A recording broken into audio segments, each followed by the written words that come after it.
Hubert Davis strikes again.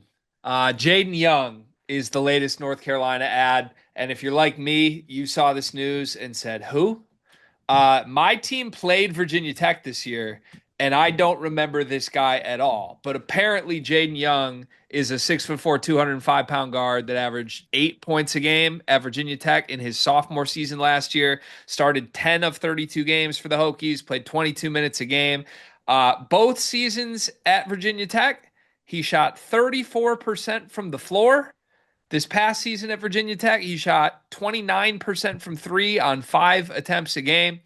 He's got a little passing to him, 1.5 assists a game, but I don't think anyone's bringing in Jaydon Young to be a playmaker here. I think you're hoping he can make some shots from outside.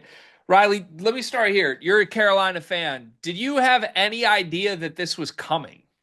No, this caught me off guard. I thought maybe it was fake. I thought maybe not fake, but I thought, you know how like sometimes with college football, you have college football recruiting, you have kids who commit when they don't have a committable offer and it leaks online and the coaching staff is like, nah, actually, no, you're not committed here. I thought there was a chance for something like that, but then the confirmation started coming in just because like I would say I'm tapped into recruiting rumors like 24/7. I talk to some people, I hear things, and You're on the this boards. You're on, I you're, I'm you're on the boards. I am on the boards as well. Yeah, I don't deny that. I love the boards, dude. The boards.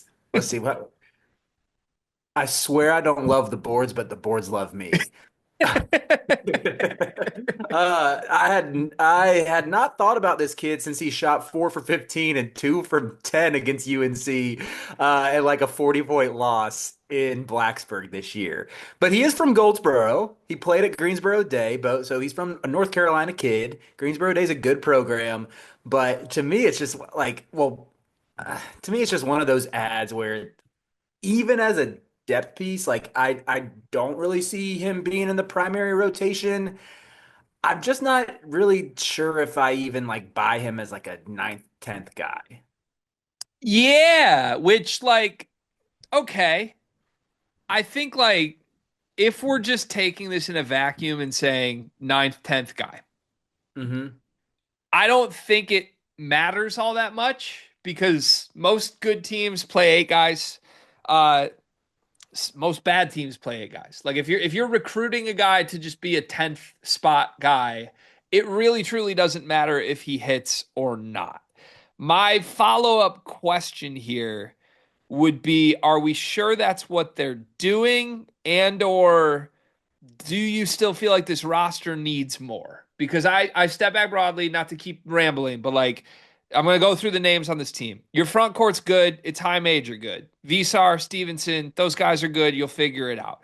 Caleb Wilson is obviously a factor somewhere, whether it's at the 3 or the 4. He's a 6'9" kid. You have a bunch of large human beings that can play good basketball. Hmm. And then it's almost like the inverse of last year, where like, okay, you like Kyan Evans. You're hoping there's a little bit of a breakout here, but he's not a guarantee by any means. Seth Trimble's always been, at best, the third option in the North Carolina backcourt. We're hoping he becomes the alpha. He's obviously a good player. Outside of those guys, there's nothing proven about this. It's Jaydon Young now. I mean, if you consider Jonathan Powell like a guard wing, you can throw him in the mix. But Isaiah Dennis, Derek Dixon are, good players that who knows how ready they are. I feel like this whole offseason approach has been missing like the big fish backcourt guy. Yep. And I assumed that would be what Hubert Davis is trying to get right now. And instead they give you Jaydon Young. Yeah. First off, let me listen to the pronunciation guide. I have Virginia Tech's website pulled up right now. Love Let it. me make sure it's Jaden and not Jaydon. Jaden Young. All right, cool. Jaden Young, we got it. Glad we've been saying it right for the past 5 minutes. But to me, to like, so We interrupt this sleepers video to talk directly to you, our loyal listener. Have you ever found yourself watching us two idiots thinking, hey, I wish there was a very easy, small way for me to show a token of my appreciation for all of their hard work on all these videos I love to watch? Well, now we have just the way to do that. Thanks to the beautiful folks over at Underdog Fantasy. They are helping us out this month, presenting a lot of the content coming out this month, giving you a chance with a amazing offer that you can use using our promo code that Gregory will tell you more about.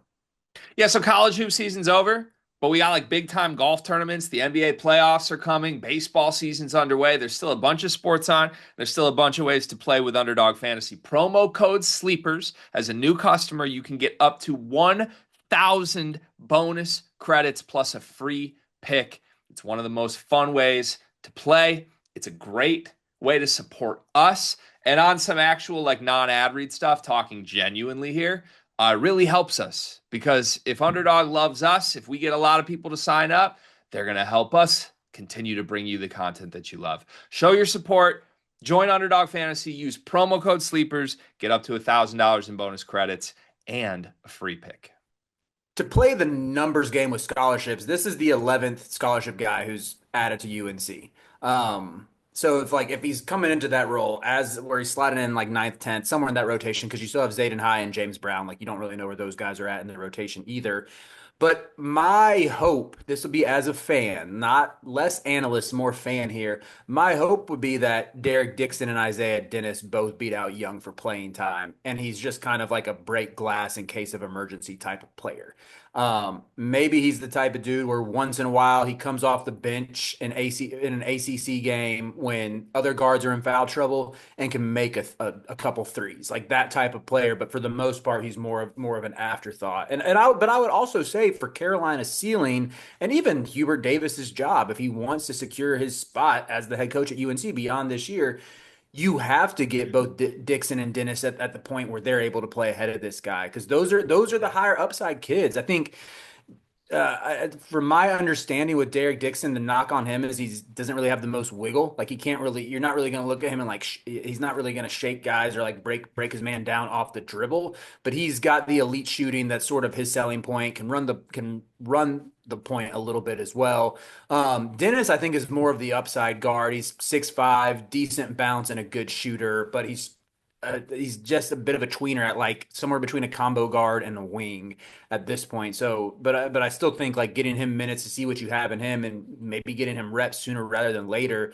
Again, that's just going to help you with your ceiling of this team, which it needs to hit for Hubert to keep his job. So, yeah, that to me, like I'm looking at this, I'm like, okay, if it shakes out to where, let's say they land Stojakovic. I'm throwing that name out there because UNC is still recruiting him. I don't think that's going to happen, but maybe they can get Stojakovic or even like an international stud who's playing big minutes on the wing or in the backcourt. And if you have like an international stud or a Stojakovic type player, Evans and Trimble, with Dixon and Dennis as your primary backups, then yeah, it's like a great role for Jaydon Young to just be like a dog in practice, make those dudes better and be ready to go when his number's called. But if like they don't add any more to the backcourt and Dixon and Dennis aren't ready or they struggle more so than you expect, that's when I mean, it could just get ugly quick for this backcourt.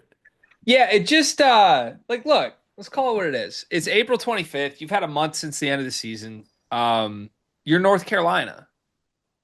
I don't think I need to remind any North Carolina fans watching this of that. I certainly don't need to remind you of that.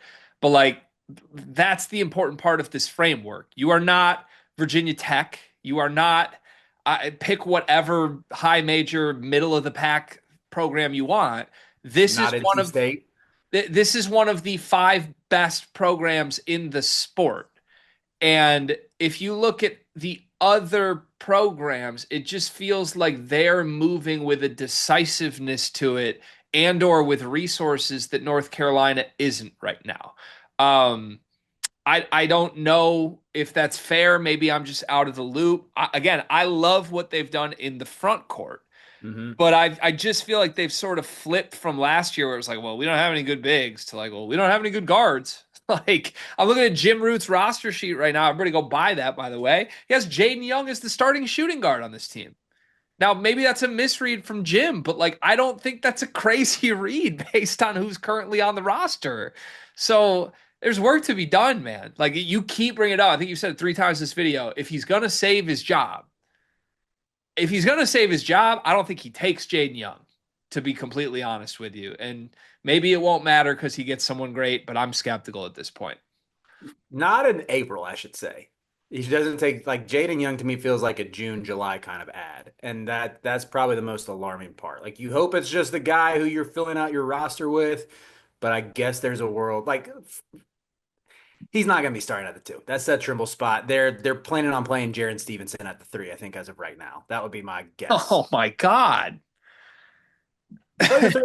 I mean, that's a different discussion, but he played the 3 at Alabama. Like you play, or let's say It you didn't have. work. What if Hubert unlocks? What if Hubert sees something that Nato didn't? Oh man, I hope. I hope. But you got Steven. I think it's going to be Stevenson and Wilson at the 3 and the 4, unless they go and get Stojakovic. Okay, for what it's worth, Jim has Caleb Wilson off the bench, which I can't imagine happens. Yeah, So there's no yeah, way that happens. for sure. Where was he? There's a part of this story that he was committed somewhere else 3 weeks ago. What was that?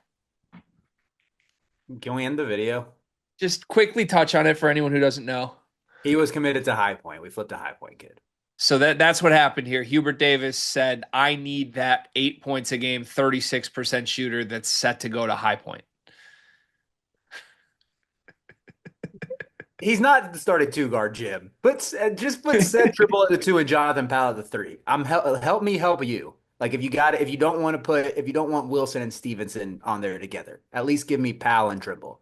My thoughts and prayers are with North Carolina Nation in these troubling times. Please just go all in on a better player. Andrei Stojakovic would be great. Good luck to you in that recruitment. If you get that, it makes this one make a lot more sense. In the meantime, good luck to Jaydon Young as he gets to get his chance at a program like Carolina.